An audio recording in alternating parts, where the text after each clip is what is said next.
Bismillahirrahmanirrahim. Assalamualaikum warahmatullahi wabarakatuh. Selamat sore rekan-rekan pers. Pada sore hari ini akan diumumkan perkembangan COVID-19 di Provinsi Sumatera Selatan.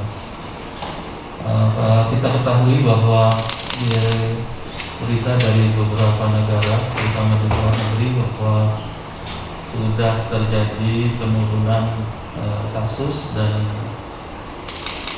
pengetatan atau lockdown di beberapa daerah, khususnya di negara-negara luar sudah mulai dilonggarkan. Mudah-mudahan hal ini juga terjadi kepada negara kita, terutama kepada wilayah Provinsi Sumatera Selatan. Kita berharap dan berdoa semoga seperti itu. Jadi pada hari ini, pada hari Sabtu tanggal 2 Mei akan diumumkan perkembangan COVID-19. Jumlah ODP 4.112 orang. Jumlah ODP selesai pemantauan 2.539 orang. Jumlah ODP masih dalam pemantauan 1.573 orang. Jumlah PDP keseluruhan 234 orang. Jumlah PDP selesai pengawasan 124 orang. Jumlah PDP proses pengawasan 110 orang. Penambahan PDP pada hari ini ada 21 orang. Jumlah sampel yang diperiksa 1042 dengan rincian 714 OTG, 264 PDP, dan 64 ODP.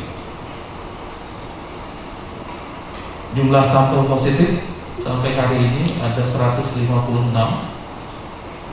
Jumlah sampel negatif 176 dan masih dalam proses pemeriksaan 710.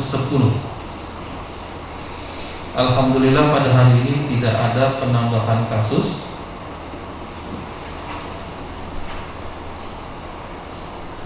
Total meninggal sampai hari ini masih ada 4 orang, semoga tidak bertambah lagi. Lalu untuk kasus sembuh ada 29 orang dengan rincian OKI 2 orang, Palembang 21 orang, OKU 2 orang, Pagar Alam 1 orang, Prabu Muli 1 orang, Lubuk Linggau 1 orang, dan dari luar kota ada 1 orang. Demikian data-data yang bisa kami sampaikan pada hari ini terkait perkembangan COVID-19 di Provinsi Sumatera Selatan. Sekali lagi kami menghimbau untuk tetap menjaga jarak, tidak keluar rumah jika tidak diperlukan, hindari kerumunan, sering-sering mencuci tangan, terapkan PHBS, dan segera bersih diri seandainya tiba di rumah untuk mencegah penularan kepada anggota keluarga yang lain. Demikian disampaikan. Terima kasih atas perhatian. Assalamualaikum warahmatullahi wabarakatuh.